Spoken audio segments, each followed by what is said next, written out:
Hi guys, and welcome back to my channel. For those of you that don't live in the UK, we've been having a lot of thunderstorms and a lot of rain lately, and no more so than the Isle of Wight. The last couple of days has been an absolute nightmare, an absolute whitewash, and our village got completely flooded. And in the meantime, Ribsy sent me some of his new classic EZ400 film to shoot, and I didn't know what to go and shoot it on until I was having a chat with an Instagrammer called Gary Geezer. I was telling him about the floods. He went, "That makes some nice vlogging and a few nice pictures down there." So I thought, you know what, you might be right. So I didn't do the sort of videos that I normally do. All I did was went down the road with the GoPro like this on a little monopod and the F5. I've taken the lens off because it's a Sigma lens and it's quite embarrassing. Not really. It's not on this camera. But I took the F5 and the GoPro and did a little tiny bit of vlogging, no microphone. Just literally spoke into the camera just to show you guys some of the floods and also some of the photographs I was taking on this new classic film.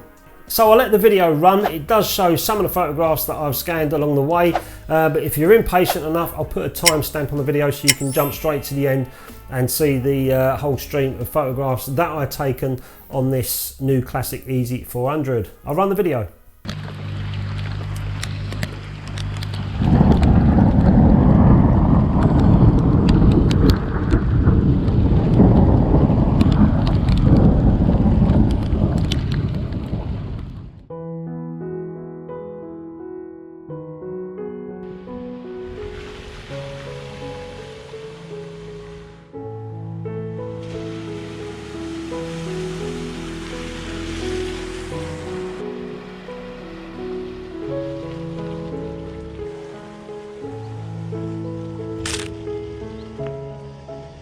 This has been happening quite a lot in our village over recent years, and this is the River Yar, and every time we get real horrendous rain, it floods, it breaks its banks, and it goes all over the village and then all up this cycle path as well. I'm just walking through to get to the next section where I can get a couple of reflection photographs, but you can see here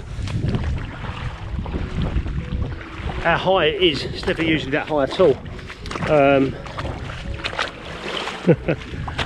But this morning when I came out, because the rains were last night, all our internet's down at the moment, and this morning I came out to drive through the village and I actually treaded it before I went through it with the car with the trailers on. Yeah, so it just came up just below my knees, and when I got back home, had a bit of lunch, decided to come back down a few hours later, and the floods of, or the river I should say, started to get a little bit lower now, so it's not as bad in the village as it was. But still a decent opportunity to get a few photographs. The fields are flooded and all, blimey. There's usually cattle in these fields. They've obviously got all the cattle out. So I'm along the cycle path. It's got drier now, but I'm just walking up to where the bridge is, and that'll be interesting to see how high the River Yar is there at that point. Oh wow. Oh wow. I've never seen it this high before. This must have been even higher earlier on. Look at that.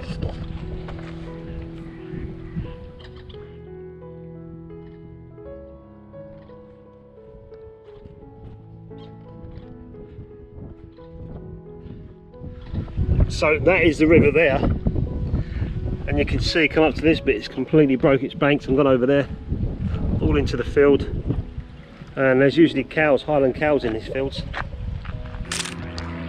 So the river, I've been here before, is kind of there, and all this area is the mound. You can walk across all this here, but it's all come up and totally gone for a little while, but it will go back down eventually back into the river over there and go back to normal levels.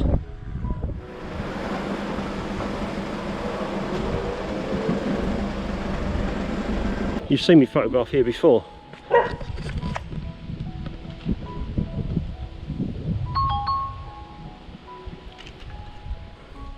That's totally flooded. Usually you can see a little tiny bridge there, can't see anything. Dog's going to give it large. Even the dog's having fun. So I'm on the opposite side now of that cycle path, the other side of my village if you like. That scooter guy went past me, he said it's really flooded up there, I couldn't get through it, he had to go around the other way, so he's right, look at this. But it's a good opportunity to get some nice reflection photographs, you know, of around where I live. see what you can get. I'm using the camera, I've got the Nikon F5 and I'm using it in aperture priority mode, so I've set my aperture to f11 and most of the shots are coming out around about sort of 2/50th of a second, sometimes less, sometimes a little bit more depending on the scene. So when we get back and develop the film, see how it goes, you know, nice simple photography, not thinking too much. And I often do this with 35mm. If I'm going to shoot the whole lot, I'll just stick it in aperture priority mode and shoot whatever I want to shoot, not getting too creative, just enjoy myself. This looks good up here. It's quite bright sun as well at the moment. Look at that.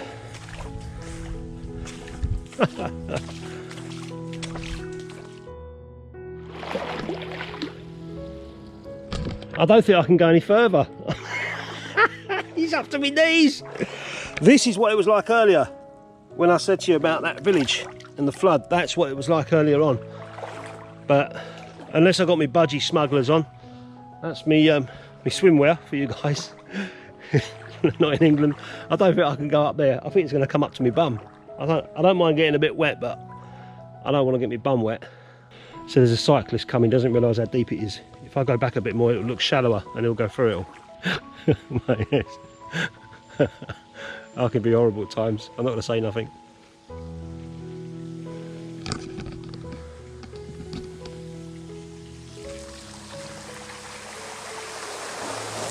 I expect to find this. Yeah, good luck.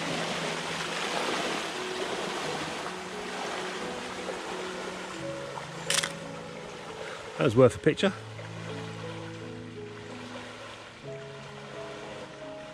He's going for it. Surely not.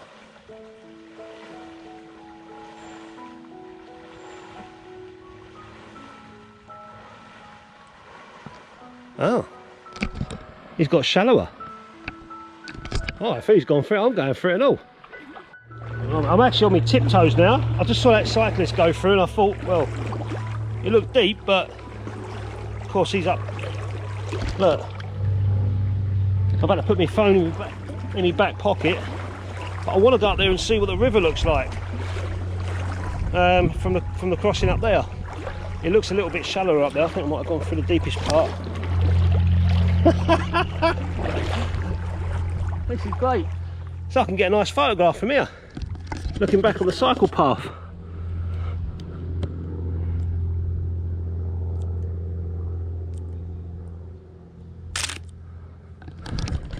It's another shot done. Yeah, it's not as okay, that must have been a dip in the pathway there, that's why it was so deep. So I'm glad that cyclist got through anyway. I was looking forward to him just dismounting and walking it, but good on him. You can see I'm at the end of it now. That was the worst part. This looks quite nice, reflections here. So get a quick shot.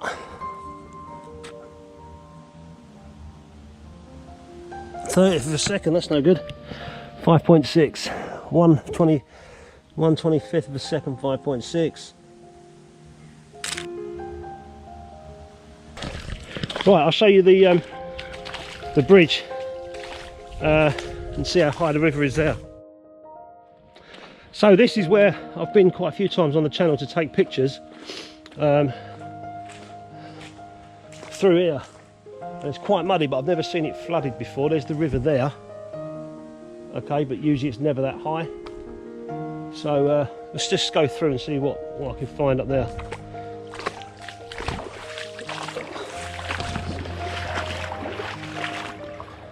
That gate might make a nice picture. Take a picture of that gate. I've just made some ripples in the water. I'm going to try and slow them down a bit.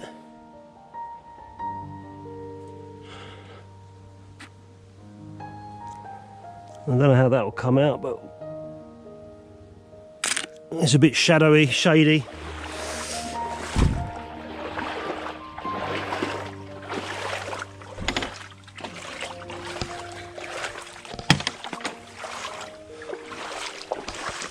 There's the banks there, look, it's completely come over.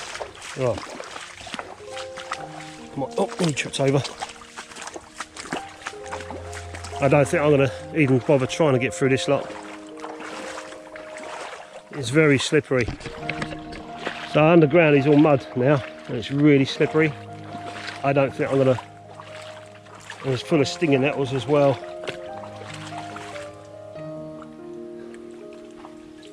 I don't know. Yeah, I'm not going to go through there. It's too heavy, too dense. Look at that.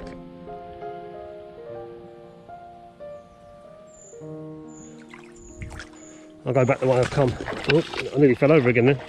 So it's really slippery underfoot, all that mud. That's madness. Oh, I'll get back on the path and I'll try and see what I can get around the bridge just up there.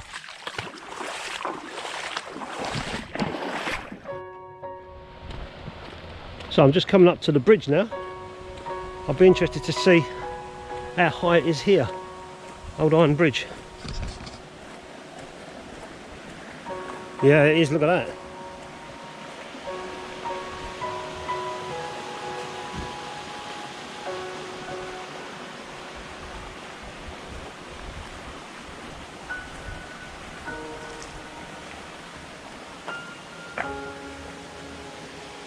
That might make a nice picture there actually.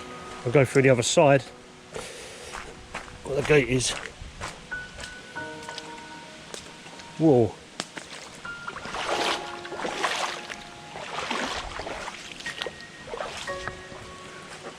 That is usually the water level between the bridge and the surface of the water is usually about 5 foot. So that's really high there. I'll get a picture.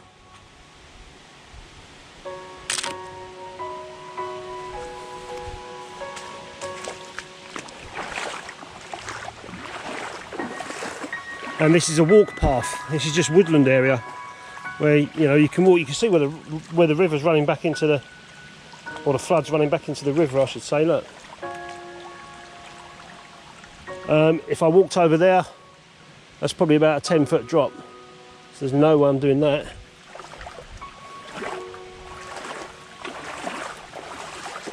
Let's see what. Oh shit! That's got deep. Let's see what reflections I can get around here. Looks quite nice.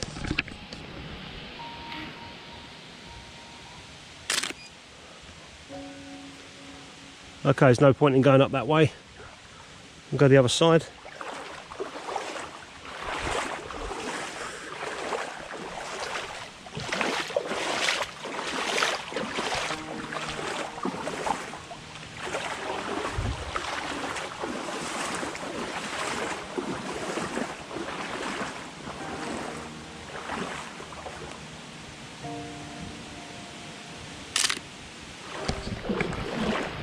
So this is real simple photography I'm doing. Just camera in my hand, Nikon F5, automatically rewinds the film on, or winds the film on for me. GoPro in my left hand. Simple vlogging, guys. Feet are really cold now though. Oh, I wanted to get a picture of this tree sticking out of these. Oh, that might look cool, coming this side of it. Okay. I've got a composition pretty much what you're seeing here. 30th of a second though, so I'll have to hold the camera. There you go.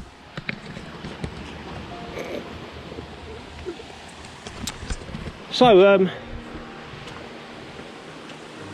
I've taken 16 shots. I think I've got 36 in this film.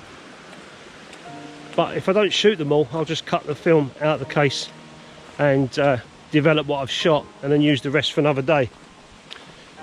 It saves wasting it on stuff I don't want, really. Comes another cyclist. I might warn him. I think I should warn this cyclist. I think I will. Hey mate, it's really deep down there, mate. It'll probably come up to your bum. Oh really? Yep. Okay. You've been warned.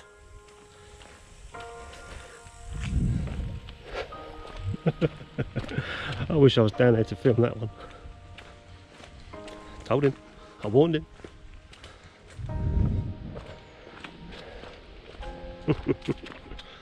Here we go again. I hope this hasn't got any higher. So the only thing now, I'm going back the other way, I'm just hoping that it hasn't got any higher down here. Not that I worry about getting wet, but I've got my mobile phone and a camera and a GoPro, and I don't want to get none of it wet. So my mobile phone's in my back pocket. If it comes up to my bum, then my phone's going to be shot. There we go again. This looks nice with pictures up this way.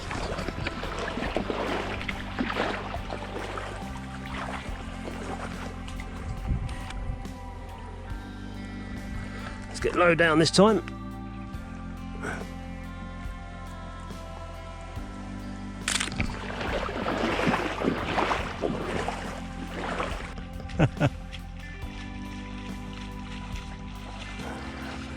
All right.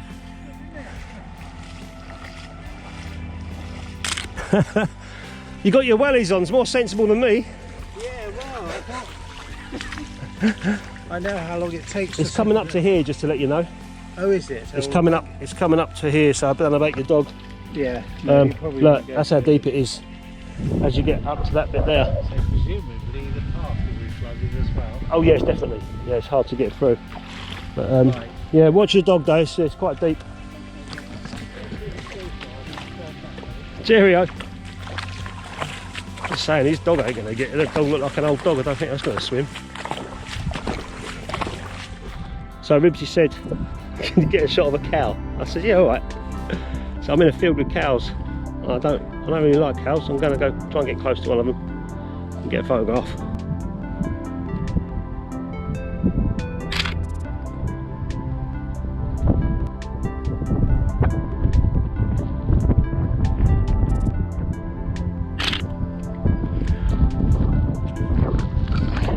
Right, that's enough of them cows.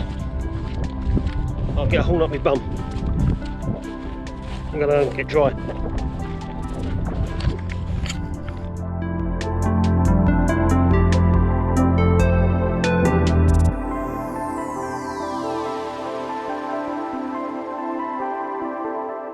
So these are the scanned images of the new classic EZ400. I developed these in Fotospeed's FD10 developer for 7 minutes and inverted normally. I did my times test by using the remaining film that I didn't shoot. Some of my scenes were less contrasted than others, and I found the film to hold up well with the change in light, nice and sharp with good contrast and tonality.